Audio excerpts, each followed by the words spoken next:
Chapter 1. Surrounded by a private garden filled with the scent of blooming jasmine and frangipani, Rain stood on the terrace of the villa that Maximum Everett had reserved for them at the Island Club and gazed at a scene that looked very much like a slice of paradise. Beneath a dazzling blue sky with puffy white clouds, graceful sailboats and gleaming yachts glided through the sparkling waters of Ocean Breeze Haven. Nearby, sunbathers relaxed on a crescent-shaped beach with sand as white as granulated sugar, while attentive hotel employees hovered in the background in case someone raised a little flag, indicating they wanted a chilled towel, or a drink, or something to eat. A couple who was trying to paddle a kayak near the shore gave up and waded out of the water, laughing and dragging the kayak behind them. Rain smiled with pure enjoyment before a fresh wave of isolation swept over her and drowned it out. The island of Maranta was breathtakingly beautiful, and the hotel was a fairy tale Moorish palace, with domes and turrets and fabulous gardens, but she was completely alone. Instead of distracting her from her grief over her father's death, being alone in this alien tropical paradise was compounding the unreality and isolation she'd felt since his funeral 4 months ago. She heard her phone ring from the room, and she rushed in from the terrace, hoping it would be Max, who had promised he'd be here today to spend the rest of their stay with her. But her excitement was momentarily drowned away when she saw it wasn't him. "Rain, it's Mia. Hold on a second." Her best friend's cheerful voice was a balm to Rain's spirits, as was the familiar sound of her children's voices in the background. She'd given birth to a bouncing, beautiful girl, who was a carbon copy of her father with large brown eyes that almost took up all the space on her small face.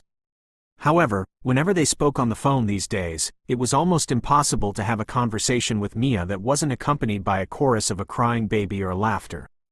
"Sorry about the noise," Mia said a little breathlessly. "The twins are fighting over who gets to hold Melissa, and Neil is too smitten by his only daughter to let them hold her or even touch a hair on her head. It's chaotic having to deal with 3 males at once. So, how's Maranta? It's a beautiful island, very pristine. How are you feeling? Have you had any more headaches since the funeral?" Mia asked, hitting her husband's hand, which came from behind and wrapped around her waist while holding their daughter in one arm. But despite her hit, he pulled her down to his lap as he sat on the sofa and leaned his chin on her shoulder to listen to her conversation with Rain, who he'd come to like as a friend as well. "Not since the one I had 5 days ago on the plane from Mirage Mesa. It was so bad that when we landed on the island, Max made his driver take us to a doctor. The driver took us to his own doctor, a nice old man whose office was in his house, and he spoke only Spanish. The driver spoke some English, so he had to act as a translator. Thank God you weren't having gynecological problems." Smiling at Mia's joking remark, Rain said, "Evidently, the driver got the point across, because the doctor decided I was having migraines. That was the only word the doctor said that I completely understood. Anyway, he gave me a prescription for migraine pills that I'm supposed to take every day for the next 2 weeks. I've been taking them, but I think the headaches were probably from stress and they'd have gone away on their own when I got settled in down here."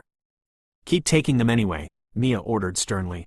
And when Rain promised she would, Mia changed to a lighter topic. "What about the Island Club?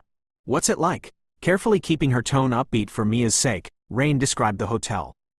"There are 40 private villas scattered along the beach, each with its own garden and terrace and a panoramic view of the water. Everything is white, the hotel, the villas, even the floors in the rooms. The bathroom is the size of my living room, and the tub is like a shallow, sunken swimming pool. The main hotel where you check in is quite small, but the boutiques inside it are fabulous and the food here is superb. Have you seen any movie stars? A bellboy told me Vincent Robert, the famous movie star, stayed here last week, and Naomi Dave was here a month ago. The president's family are staying in one of the villas that has bodyguards who follow their teenage sons around, but I haven't met the president personally, and I don't think I would with so many bodyguards around them. The staff are very, very discreet and extremely service-oriented. In fact, there's a young waiter here I'd love to have working in the Wallace Corporation." Rain babbled on, trying to sound cheerful instead of forlorn. Mia wasn't fooled. "Do not think about the corporation or what your ass of a brother did. Put Max on the phone. I'm going to give him strict orders to make you laugh and make love to you so you can't think about anything else until you come home." Rain hesitated and then reluctantly said, "Max isn't here. Is he out playing golf again?" Mia asked, knowing how her friend's boyfriend was obsessed with golf. "He isn't playing golf, he's in Mirage Mesa." "What?" Mia said angrily. His father was supposed to sign an important deal that would help their company, Rain explained, but something went wrong. Max had to turn around and go straight back to Mirage Mesa to persuade the other company to sign the deal. When is he planning to get back to Maranta? Mia asked bitterly, hating the fact that Rain still refused to accept the truth that Max was a complete walking red flag and that he didn't deserve someone like her. They had been dating for more than 5 years now, but the bastard still hadn't proposed to her, nor treated her like the queen she was. He was supposed to be there for her in such a moment when she was still grieving for the death of her father. Tomorrow, possibly. Maybe. I really don't know, Rain said, trying to sound nonchalant. Max is an arrogant, thoughtless jerk, and I don't care what his excuse is for not being there. He barely made it to your father's wake before it was over because he had to attend some rich old man's birthday party. He knew you didn't want to go on this trip so soon after your father's funeral, but he made you feel so guilty that you went with him anyway. And now you're stuck there alone. That's so selfish of him. Mia exclaimed in anger, abruptly standing up from her husband's lap, who reached out to grab her back to pull her down on his lap so he could listen to whatever was being said and be close to his wife, like always. Actually, there's a rather handsome male here that I've been seeing a lot of. Eric and I have been having our meals together. Mia was instantly intrigued, happy to know that her friend was finally seeing another guy instead of staying loyal to a jerk. What's he like? With the phone still cradled on her shoulder, Rain walked onto the terrace and described the dog, which she'd named Eric, as he wolfed down each piece of bacon she offered him, then waited patiently for the next one. He's extremely tall with light brown hair and very intelligent brown eyes. He's surprisingly gentle, too, for such a big guy. I call him Eric. Mia heard the trace of wry amusement in Rain's voice. What's wrong with him, Rain? She said warily. He's much too thin. He needs a bath, and he's never seen a hairbrush. My God, what sort of a man is that? A man with 4 legs. Now that's a problem you can't fix, Mia laughed, leaning back into her husband's arm. Are we talking about a dog or a cat here? A very big dog, Rain confirmed, grinning as she gave the dog the last of the bacon and wiped her fingers on the napkin. He reminds me of the dog Neil got for your boys last year. With short tan hair and a black muzzle. I think you said his breed was originally used to chase tigers and tire them out. Not tigers, lions, Mia said. He is a Rhodesian Ridgeback. Well, Eric doesn't have a ridge on his back, and he's definitely a stray. He has 2 scruffy girlfriends, much smaller than he is, and they always join us for meals, but Eric has started dropping by without them, just to say hello. He's a bit of a flirt. While we're on the subject of flirting, will you do me one little favor while you're stuck there all by yourself, because Max is too busy to get down there? What sort of favor? Rain asked, instantly wary of Mia's change in tone. Are there any attractive, unmarried human males staying at the hotel? I don't think so. Okay, then have you seen a decent-looking doorman?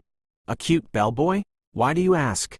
Because it would make me deliriously happy if I thought you'd had a fling with one of them while Max was paying the damned hotel bill, Mia said spitefully. Rain smothered a laugh. Okay. The anger in Mia's voice turned to surprise as she didn't mean those words. Wait. You'll do it. No, Rain said with a wayward smile, but I'll let you think I did, if that will make you deliriously happy. Bantering with Mia had lifted Rain's spirits a little, and when she hung up, she tried to decide how best to keep herself occupied. She could go for a swim and then have a late lunch in the Stone Bar, a cozy little restaurant with a covered patio and Moorish arches. It had a splendid view of the bay, and if she didn't feel like staring at the water, she could read the book she'd bought at the airport called Coping with Grief. If she didn't want to do that, she could start making a list of the tasks she needed to take care of as soon as she got back to Mirage Mesa. She had things she needed to handle at the Wallace Corporation, which was on the path to going bankrupt because of what Jason had done, and now that she was solely responsible for it, she also had dozens of things to take care of relating to her father's death and his estate. Normally, the simple act of writing things down in orderly lists made Rain feel much better and more able to cope. In fact, she made lists all the time when she was under pressure, lists of tasks to handle, in order of importance, and lists of pros and cons when she had a difficult decision to make. Mia teased her about being a compulsive list maker, but it worked for Rain. Now that she had a plan for the afternoon, Rain felt better and more energized. Before another bout of sadness and helplessness could wear her down, she changed into a blue bathing suit and wrapped a matching sarong-style cover-up around her waist. Then she put her book and a tablet from the desk drawer into a black canvas tote bag she was using as a combination purse and beach bag, and she left for the beach. First an invigorating swim and then a delicious lunch, she decided, unaware that she was about to meet someone who would change the course of her life and plan. Chapter 2. A young waiter materialized the instant Rain's sandal touched the patio outside the stone bar, but when he started to lead her to the only vacant table, she hesitated. For one thing, she needed to get away from the tropical sunlight before it scorched her fair skin right through her sunscreen. For another, the 3 teenage boys, who she'd been told were the president's sons on a vacation, were eating at the next table. They'd already tried their youthful, persistent best to flirt with her yesterday right in front of their bodyguards, and now they were eyeing her with renewed hope. "I think I'd rather eat inside," she told the waiter while glaring slightly at the boys. The waiter was truly distressed at her words. "But you would have to eat at the bar, unless you want to wait for a table to become available." Rain paused beneath a Moorish arch and looked inside. No one was sitting at the small bar, and the high stools looked comfortable with nice backs to lean against. Eating at the bar would suit her fine. She chose a stool facing the patio so she could look out at the water. Then she pulled her book, her note tablet, and a pen out of her tote bag. Satisfied that she had everything she needed, she looped the canvas straps of the black bag over the back of her stool and ordered a salad and a glass of tomato juice for lunch. Towels had been delivered to her on the beach when she walked out of the water, and now a balmy breeze blew through the little restaurant's open arches, softly drying her damp hair. It was nice to be away from the glaring sunlight, and the conversations at the tables inside were quiet enough not to intrude on her concentration. Rain gazed out at the water, thinking about what list to start on first, tapping the end of the pen on the tablet. She decided to start with her relationship with Max. The waiter brought her glass of tomato juice just as she drew a vertical line down the notebook page to make 2 columns. Above the left column she wrote, "Reasons to continue the relationship." Above the right column she wrote, "Reasons to end it." She'd been drifting in her relationship with Max, letting it flounder, because she was unsure whether she truly wanted it to go forward. Mia blamed Max for many things, especially the fact that he hadn't put an engagement ring on Rain's finger after almost 6 years of relationship, but that was mostly Rain's doing.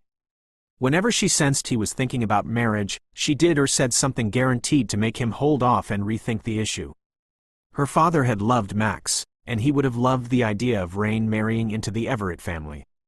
He'd wanted Rain to have a beautiful life, with no worries about money even without the Wallace, ever. "What's that?" she asked the waiter when he put a second glass of tomato juice next to the one she'd barely touched. "Compliments of the young gentleman on the patio," he replied with a smile, gesturing towards the president's sons. "They asked that you be given a glass of whatever you're drinking and that the charge for it be put on their parents' bill." Rain bit back a smile of her own and looked outside toward their table. 3 handsome teenage faces grinned hopefully at her. The family at the table beside them obviously knew what the boys had done, because they were watching Rain with open curiosity and envy. So was a couple seated near Rain who'd heard the waiter's announcement when he gave her the glass of tomato juice. Who wouldn't want to get the attention of the president's sons? Only a fool would deny such opportunity, but the last thing Rain wanted at this moment was to be an open entertainment to 3 spoiled brats. The boys looked as if they ranged in ages from 13 to 17, and Rain debated a moment about the best way to handle the situation without crushing their egos or offending their parents. "Tell them I said thank you. And, tell them I'm working," she added. That was a little lame, Rain thought, but it would surely keep them from trying to join her at the bar. By the time the waiter brought her salad, Rain had written several items on both sides of her list, but she realized she was too emotional right now to make objective judgments about Max and their feelings for each other. She gave up on that list and turned the page to start a new one. At the top she wrote, "Things to do to keep the family corporation." She glanced up as her waiter put another glass of tomato juice in front of her. "Compliments of the young gentleman." This time he rolled his eyes and grinned. When Rain looked around, several couples at tables inside were watching her, and when she glanced outside at the boys, everyone around them was watching her as well, except for a man seated with his back to her, alone at the table she'd declined earlier. Embarrassed for the boys, not herself, Rain looked straight at them and shook her head slowly, but she smiled to take the sting out of her warning to stop. She looked down at the title of her new list, and her hand trembled. The Wallace Restaurant Chains Corporation would forever be linked in her mind to her father. Their chains of restaurants around the world had once been among the top in the industry, competing side by side with McDonald's. Her father had ensured that nothing went wrong, but a year ago, when he started to fall ill, Jason had taken charge of the chains of restaurants and everything. He went ahead and sold almost all of the restaurants to their rival, leaving only one branch in Mirage Mesa. The Wallace Restaurant Chains Corporation had been founded by their great-grandfather, then passed down to their grandfather, and then their father. But because of Jason, it had been snatched away from them. Their father had been the spirit and life force behind the chains of restaurants they owned, and now it was up to Rain to try to buy back the ones Jason had sold by operating the only one remaining in the capital city and carrying on without him. That would be a great challenge, a very big one. Struggling to keep her emotions under control, Rain went to work on her list. According to the maitre d', the restaurant was booked solid with reservations for the next 11 days, and the waiting list was longer than the usual number of cancellations. Rain needed to learn every detail about the restaurant's operating budget, and she needed to set up safeguards to make sure she stayed within it and not mess up like her brother had done. She needed to have weekly meetings with the staff for a while, until they were confident she could actually take her father's place, and until she was sure of it. She also needed to see if the new menus her father had chosen before his illness were in order. He'd liked those padded maroon leather menus with the word Wallace deeply embossed in gold. He liked maroon leather chairs with shiny brass nail heads, she remembered achingly. And waiters in freshly pressed dinner suits. Rain stopped writing and pressed her thumb and forefinger to the bridge of her nose to hold back the tears stinging her eyes at the thought of the things her father liked. A chorus of laughter rang out from the patio and rippled through the interior of the restaurant. Rain blinked and lifted her head. "Compliments of the young gentleman," the waiter announced, again. "Take it back to them and tell them I don't want it," Rain ordered, her voice ragged with emotion. She flicked an apologetic glance at her audience within the restaurant. Then she bent her head and turned to a new page in her notebook. She began a list of her father's estates she needed to sell to earn more money to support the restaurant and buy the other branch in Zen. On the patio outside, the boys let out a groan of dismay when the waiter walked out of the restaurant carrying an untouched glass of tomato juice on a tray. They had never been rejected by any woman regardless of the age, but this one was playing a bit hard to get, and the more she played, the more they wouldn't give up until she accepted their compliment to her beauty. At the table beside them, a man was seated with a bit of annoyance on his handsome face as the boys persistently continued to send the drinks for the woman inside the bar. He turned his head to hide his annoyance and encountered laughing looks from several people on his left. By now, everyone seated on the patio was privy to the boy's repeated amorous attempts to make an impression on the lady. His eyes were as dark as an endless pit, and they narrowed on the woman in the bar. Although he had a view of her sitting at the bar, she was in deep shadow, so he had no idea what she looked like or who she was. According to the boys, who'd repeatedly expressed their opinion to everyone within hearing, she was "so hot" and "such a fox." The waiter put the glass of tomato juice on their table and sternly but kindly informed them, "The lady does not want another glass of tomato juice." Trying to ignore the outburst of laughter and the youthful exclamations of disappointment that followed the waiter's announcement, the man picked up the estimates his contractor had given him, but the youngest boy evidently decided to seek advice from an older, more experienced male. Leaning towards him, the boy held up his palms in a gesture of helplessness and demanded, "Aren't you that famous man, Liam Thompson?" "Well, never mind. I heard you're an expert with women. So, what would you do if you were in our shoes to court that lady?" Mildly annoyed at yet another distraction, Liam eyed the glass of unappetizing tomato juice and said, "I'd add a stalk of celery and a shot of vodka, if it was for me." "Now, leave me the fuck alone," he thought and looked back at his documents. Chapter 3. "Yes," the kid exclaimed excitedly, looking at the waiter. It was no secret that Liam Thompson was an expert with women in his work. Whatever he said, the boys took it as a good way to court a woman, especially that beautiful Snow White with red hair and green eyes. The waiter looked questioningly at the boys' bodyguards, who were seated at the table with them and trying to read a newspaper. The boys looked hopefully at one of the bodyguards, as he was an adult who could make the waiter give them the vodka. "Give us a hand here, Peter," one of them implored. The bodyguard sighed, hesitated, then nodded at the waiter and said, "Only one." The boys cheered and exchanged high fives. The man at the table on his left laughingly confided to Liam, who was taken aback that the boys took his words for it. You can't blame them for trying.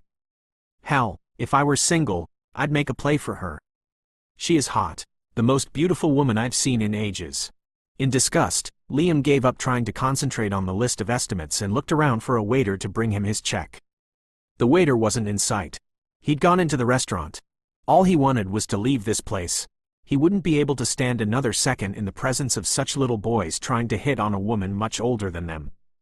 Though he'd done worse when he was their age, he wasn't interested in witnessing the play. Oblivious of the commotion on the patio, Rain looked at the tasks she'd written down to do about her late father's estates, and the ache inside her grew and grew. She needed to donate his clothes. Her father's suits. His favorite green sweater that made his eyes look even greener. He had such wonderful eyes, warm, laughing eyes. She was never going to see those eyes again. She was going to cry, Rain realized in horror. She had to get out of there. She closed the notebook and got off the bar stool, just as the waiter put a michelada in front of her and a man strolled in from the patio, heading in her direction. A drink from the gentleman, the waiter explained. Tomato juice was cute, she told him, eyeing the drink. A michelada isn't cute. It's inappropriate and offensive for kids to do something like this.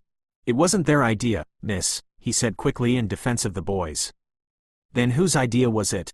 Rain demanded, not caring that everyone in the restaurant, and probably on the patio, too, was watching to see what she'd do about the michelada.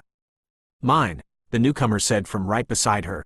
Rain could tell from his deep voice that he was old enough to know better, and she refused to give him the courtesy of a glance and kept her face averted from him. It's irresponsible to help those adolescents buy alcohol. With her left hand, she grabbed her notebook and coping with grief from behind her plate. Then she slid her right arm through the long straps of the black canvas bag and picked up the michelada, intending to give it back to him. I don't want this. The straps of her canvas bag snagged on the back of the chair, and she gave the straps an impatient jerk while she mistakenly thrust the drink at him. Red liquid erupted from the glass and drenched the front of his white shirt. Oh, no! Rain exclaimed, drowning out his startled expletive and the gasps from onlookers. I am so sorry. Dropping everything but the michelada, she put the half-empty glass on the bar, swiftly exchanging it for her glass of ice water and a cloth napkin. The tomato juice will stain if we don't clean it off immediately, she babbled, unable to look him in the face as she took the ice water. When she doused his silk shirt with freezing cold water, Liam's skin flinched, and when she began dabbing madly at the mess with her cloth napkin and apologizing frantically, his annoyance switched to reluctant amusement. But when she told the hovering waiter to bring her some club soda, Liam drew the line. Do not give her anything else to pour on me, he warned. Bring us a towel instead. She'd spilled the drink on him before his eyes had adjusted to the shadows, and she hadn't lifted her gaze above his chest since then, so he had no idea what she actually looked like, except that she was about 5 feet 6 inches tall, and she had long, dark red hair that was very thick, damp, and curly. Her red hair reminded him of a certain someone. Beyond that, all he could tell from his current vantage point was that her eyelashes and eyebrows were the same color as her hair. He tucked his chin down and addressed her eyelashes. Didn't anyone ever teach you how to say, thank you kindly, but no, instead of dousing the drink on people? Rain finally realized he wasn't furious, but her relief was offset by shame. I'm afraid your shirt is ruined, she said as she reached for the waiter's towel with her right hand and shoved the fingers of her left hand between the buttons of his shirt and his bare skin. I'll try to clean as much of this off as I can. That seems like a better plan than trying to drown it. I couldn't feel any more miserable about this, she stated with a muffled voice. Yes, you could, Liam replied, but his focus was on the title of the book she had accidentally dropped, and he was attempting to read it upside down. How so? I didn't mean for the guys to have sent you that michelada, he responded just before he noticed the title of the book was Coping with Grief. Stricken, she finally lifted her face to his, and for a moment, everything else faded away.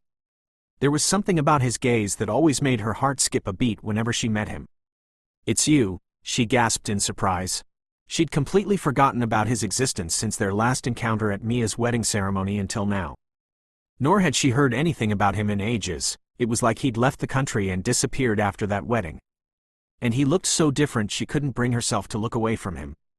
His striking features looked tenfold sharper and more beautiful than the last time she'd seen him, and he had an air of confidence that was hard to ignore. They stood in shock, staring at each other.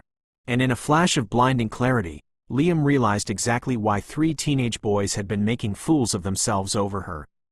If it was possible, Rain Wallace looked more beautiful than she had before. Framed by a mass of curling Titian hair, and without a trace of makeup, her face was striking, with ivory skin, high cheekbones, and a small square chin with an intriguing cleft in the center. Her nose was straight, her mouth soft and generously wide, but it was her eyes that momentarily mesmerized him. Beneath gracefully winged dark red brows and a thick fringe of long russet lashes, she had large green eyes the startling color of wet leaves. Belatedly, Liam realized those eyes were shimmering with tears, and he felt a sharp, idiotic pang of regret for his part in causing them. "I will pay for your shirt," she said, snapping out of her momentarily shocked state, stepping back and turning away. "I wouldn't expect anything less from someone with your high principles," Liam replied casually, observing as she placed the towel on the bar and reached for her canvas bag. He noticed she wasn't wearing a ring on her left hand, which meant she wasn't married yet. Rain caught on to his playful tone and was surprised by how kind he was being to her, especially considering they hadn't been on friendly terms in the past. If she remembered correctly, the last time they spoke was when she'd approached him about his niece, and they had parted on a bad note. However, holding on to such a grudge would be childish and stupid of her. She also couldn't help but notice how incredibly attractive he was with his new hairstyle, a low taper fade that made him look younger.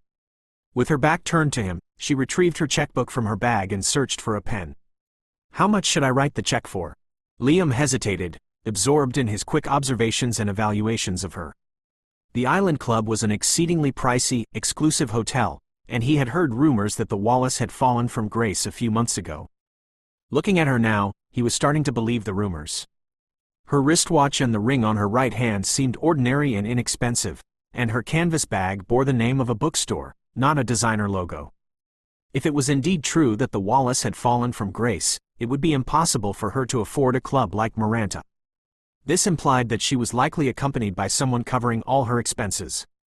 With her striking beauty, she would undoubtedly have wealthy men eager to take her to the finest places and show her a good time. However, the bathing suit top she wore was more modest for someone seeking a good time with some man. Additionally, there was a soft and vulnerable quality about her, even a hint of primness. When he didn't respond, Rain turned around and glanced at him questioningly.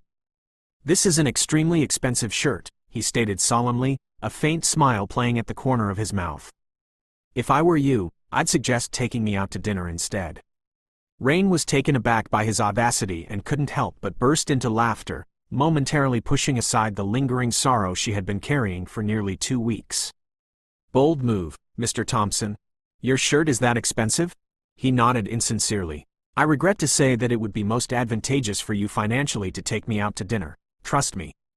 After everything that's happened between us, you actually want to go out to dinner with me?" Rain questioned, finding it hard to believe, as they had never been friends before, only strangers who clashed at every opportunity. "Yes, but only solid food allowed. No liquids within your arm's reach." Rain couldn't contain her amusement, her shoulders shaking as she tried to stifle her laughter at his serious tone. "Does this mean you're ready to settle your debt, say at 8 o'clock tonight?" Liam smoothly proposed, wishing he could see her reaction. After a brief pause, Rain nodded and lifted her gaze to meet his. Liam couldn't help but be captivated by her smile. His heart missed a beat. When she smiled, she had the most inviting, romantic mouth he'd ever seen. "Goddamn it! What was wrong with him?" "It's good to see you again, Mr. Thompson," she greeted with a friendly smile, extending her hand for a handshake. She had a nice handshake, Liam decided as her long fingers slid across his palm and grasped his hand. "It's nice to meet you again, too, Miss Wallace," he replied. Rain's mind switched to practicalities. Max had made advance reservations for the two of them to dine tonight at Isolara, the hotel's beautiful all-glass restaurant at the water's edge. "Let's meet at Isolara at 8 o'clock, she said. "Let's meet in front of the hotel, instead." "I have another restaurant in mind," he said. Vague uneasiness crept over Rain, but she was preoccupied with his ruined shirt, his handsome, tanned face, and a sudden awareness that everyone inside the restaurant was either watching them or listening to them. "All right," she said, and gathered up her belongings. Rather than leave via the patio and walk past the teenager's table, Rain turned toward the exit behind her, which also enabled her to cut diagonally across the sand to the villa where she was staying. Halfway there, she glanced over her shoulder, and when she didn't see a tall man behind her with a large red splotch on his shirt, she realized he'd left the restaurant via the front entrance. Guiltily, she wondered what sort of hilarity he'd had to endure from the teenagers on the patio when he passed by them, but then she cursed at herself for being so smitten by Liam that she'd momentarily forgotten he was Liam Thompson the Casanova. Chapter 4. Standing in front of the bathroom mirror, wrapped in a white robe that the hotel provided, Rain finished taming her curly hair into soft waves. Then she switched off the blow-dryer and walked over to the closet to survey her choice of clothing. Most of the restaurants in Maranta were casual, but a few were quite elegant, and she had no idea whether her dinner companion would be wearing jeans and a t-shirt, or dressed formally in suits. Since he'd been wearing a white shirt, slacks, and black leather loafers at lunch, it seemed likely he'd be dressed at least that well for dinner, and possibly more so. Based on that, Rain chose a pair of silk brown pants and a pale blue top with a wide, off-the-shoulder neckline, and a brown satin sash. Then she hesitated, hanger in hand. Rather than try to second-guess him and end up making the wrong choice, she put the clothes back into the closet and walked over to the phone on the desk in the living room. A balmy breeze drifted in from the gardens through the open terrace doors as she pressed the button for the hotel operator and asked to be connected with Liam Thompson's room. "I'm sorry," the young man said after a pause, "but Mr. Thompson isn't staying with us." "You're sure he isn't registered here?" Rain asked. "Yes, very sure." The vague uneasiness Rain had experienced earlier when he said he had another restaurant in mind sharpened into alarm as she hung up the telephone. Staring blankly at the hotel services notebook beside the desk phone, she reflected on the situation. She had met a man she hadn't seen in ages in a hotel, a man known for changing women like a change of clothes, and she had agreed to get into a car and go somewhere with him in a foreign country when she had a boyfriend who could return at any time to find her gone. Going out with him could damage the little good reputation she had if anyone she knew saw her and reported back to Max. While her relationship with Max was on the rocks, she didn't want any unnecessary misunderstandings before deciding whether to continue or end it. It was common knowledge that Liam Thompson had left the country following a scandal that had not been made public, and rumors of him dating multiple women had circulated since she had last seen him. The last thing she needed was to be embroiled in a scandalous affair with a known womanizer. But now that she had met him and had agreed in the heat of the moment to take him to dinner, she wished she could take back her offer and paid for the ruined shirt instead. Unnerved by her thoughts, Rain wandered outside onto the terrace. Then she stifled a nervous gasp as a large dog's head suddenly reared up from the bushes on the edge of the terrace. "You startled me, Eric," she exclaimed. The dog recoiled at her accusatory tone, prompting Rain to quickly switch to a softer, reassuring voice. "You didn't really scare me. I was already frightened because I might have made a terrible choice." The dog glanced around as if checking for onlookers. Then he cautiously placed one paw on the terrace, not two, as Rain observed. "I have no more food for you," she informed him, pointing to the empty table nearby. "Look, there's nothing here." He put his second paw onto the terrace, still hesitant, but looking at her intently as if he wanted something from her. Stepping forward, she laid her hand on his head. "I don't have anything for you," she repeated, but his tail wagged as soon as she touched him. "Is this what you want?" she asked in surprise, and tentatively stroked her hand from the crown of his head down his neck. In response, he pressed the side of his head against her leg. On her third stroke, he leaned the full weight of his body against her. On her fourth stroke, he closed his eyes in quiet pleasure. "I'm lonely, too, Eric," Rain whispered. In the aftermath of her father's death, her emotions were so raw that just the realization that this dog was also lonely brought tears of empathy to her eyes. She knew the feeling of being alone because after her father's death and their bankruptcy, many influential people had started to remove her from their circles. She was now a laughingstock in Mirage Mesa and many other cities. Their fall from grace was so abrupt and unexpected that she hadn't seen it coming when it happened. The only reason she wasn't complaining about their trip to this island was the fact that the people here didn't seem to know who she was or didn't even care. No one had pointed a finger at her or taunted her for her family's fall from grace like they did in Mirage Mesa. And now she'd lost all of her friends except Mia and Neil. Only those two had stuck with her. Neil had even offered to help her buy back a few of the restaurants Jason had sold, but she declined because she didn't want to be indebted to him or Mia forever. She'd work herself to bring her family's name out of shame rather than depend on others. She swallowed the lump in her throat and blinked away her tears of loneliness. Trying to concentrate on something else, she thought about the possible ramifications of her reckless decision to have dinner with Liam this night, and stroked Eric's head. When she finally glanced at her watch, it was 15 minutes to 8. "I have to go now," she said, giving the canine's head a quick pat before moving away from him. "Tell you what," she added, trying to sound cheerful for his sake, "if I get back, we'll have breakfast together in the morning, and I'll order you an entire, all-meat breakfast of your very own. How does that sound?" Large brown eyes looked at her imploringly, and he wagged his tail. He wanted more petting, and that was as clear as if he'd spoken the words. Rain backed into the suite and put her hand on the sliding glass door to pull it closed. In an idiotic attempt to bribe the forlorn dog to feel better, and make herself feel less guilty, she made him promises as she slowly pulled the door closed. "I'll order you bacon and sausage. Better yet, I'll order you a steak with a bone that you can take with you and bury. You really have to go now," she urged, closing the door the last inch. On the other side of the glass, the dog stared at her intently. Rain reluctantly turned away. 15 minutes later, wearing the outfit she'd originally chosen, Rain bent down to slip on a pair of light blue sandals with narrow straps, then picked up the little blue clutch-style purse that matched the shoes. It was time to find out if she'd made the most idiotic and possibly worst mistake of her life by agreeing to have dinner outside the hotel, in a foreign country, with someone like Liam. A stupid and sensible thought suddenly crossed her mind as she made her way to the door. If she didn't return tonight and ended up dead like Linda Tudor had when she went out with Liam Thompson the last time, no one would ever know who murdered her or where she went. Partway to the door, another sudden, sensible idea crossed her mind, and she turned back. Safety first before anything else. She'd been taught that much in her childhood. One could not just go out without letting someone know.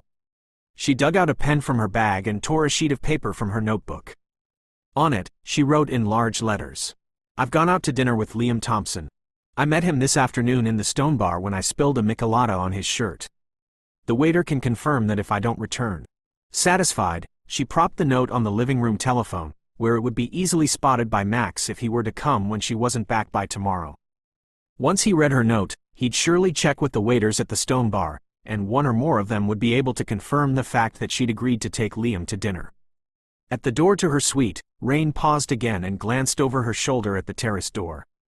Eric had moved off the terrace into the grass, and was poised to run.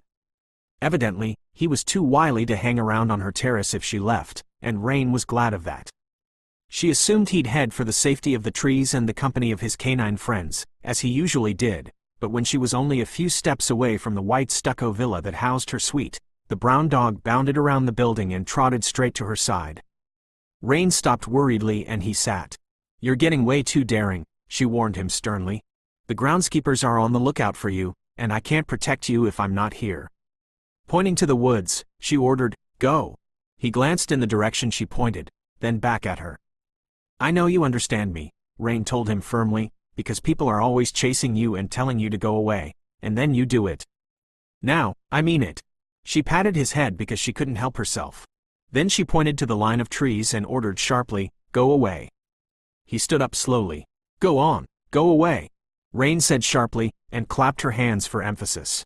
Then she turned her back on him and walked purposefully down the path to the hotel's main entrance. From the corner of her eye she watched him running toward the trees, but angling in the same direction she was headed.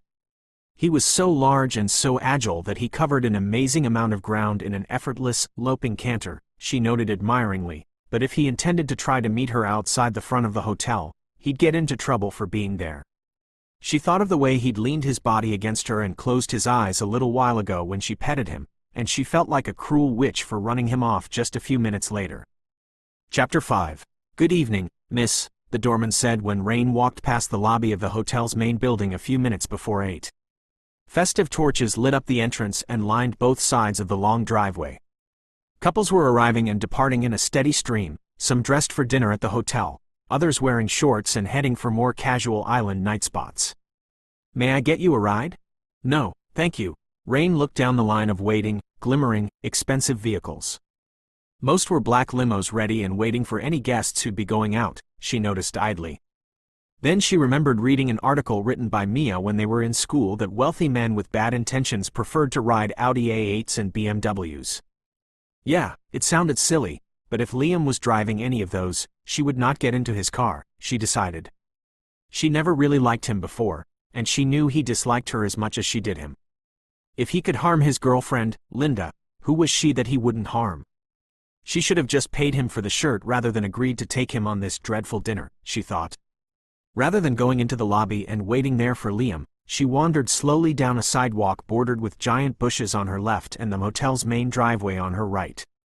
As she approached the end of the bushes, she spotted a white Rolls-Royce Dawn with its convertible top down.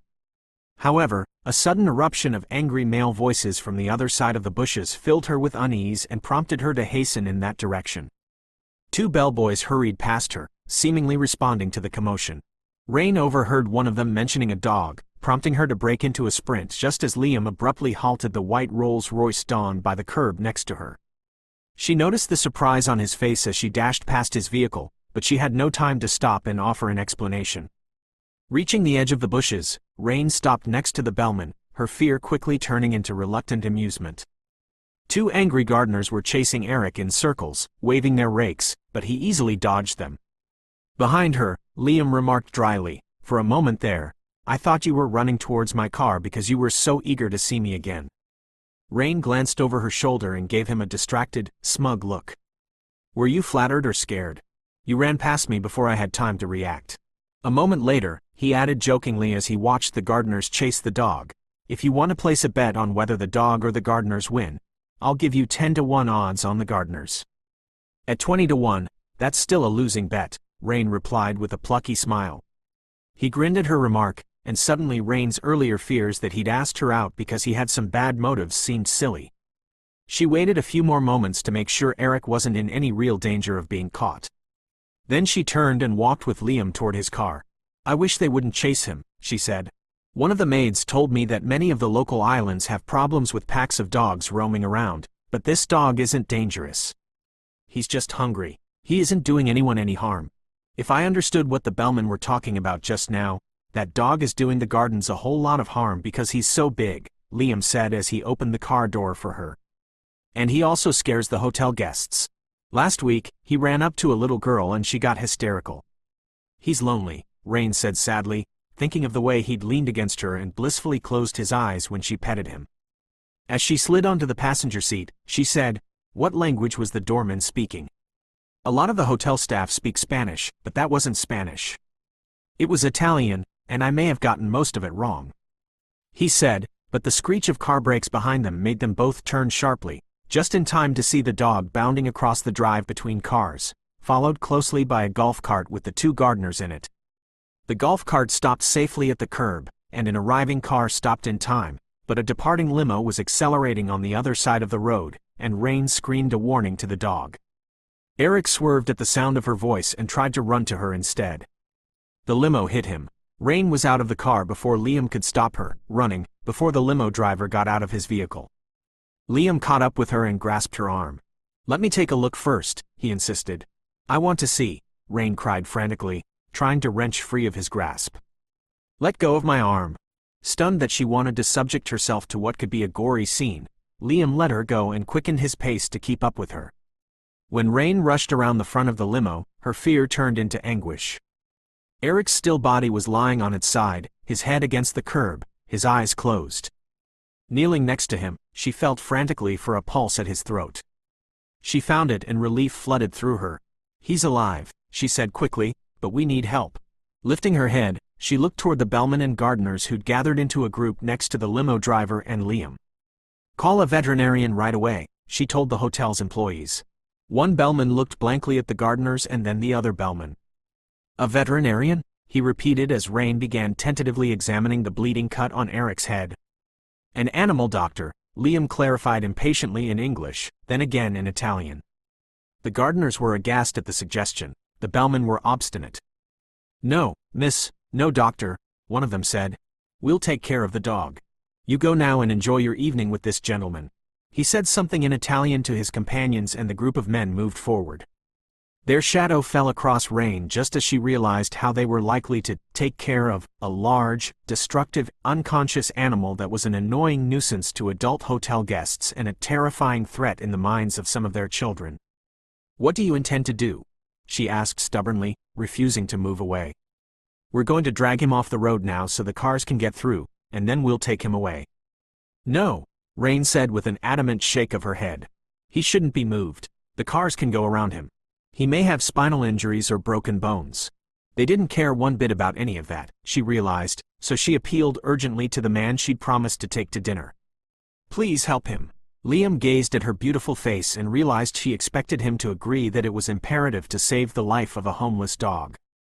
And, suddenly, he did agree, although it was her eyes and not the dog that caused him to come to that conclusion.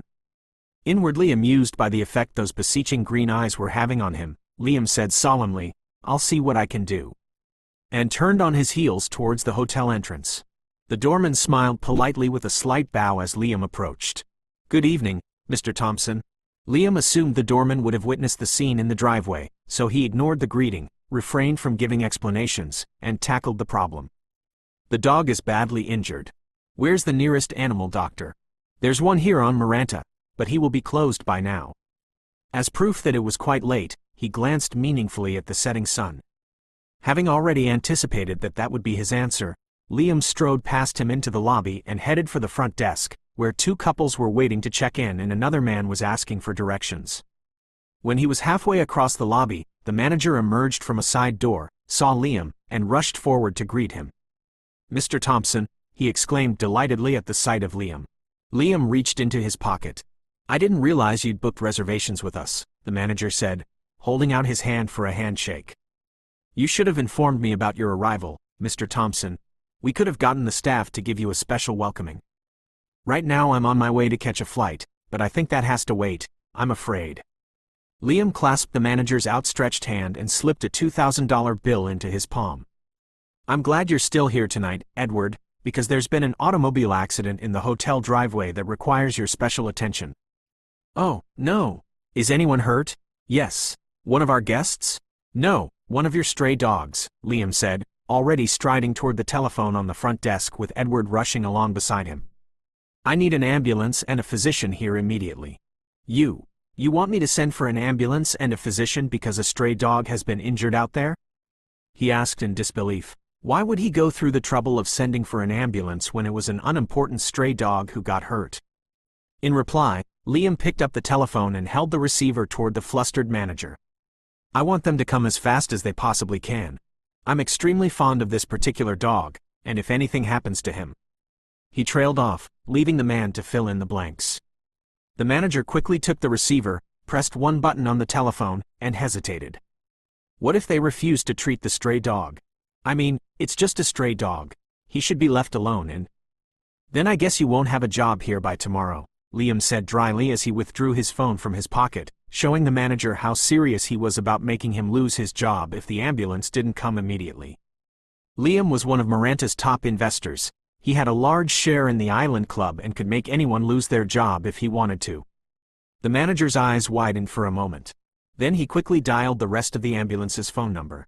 Liam stayed until that call and the one to the physician were both successfully completed.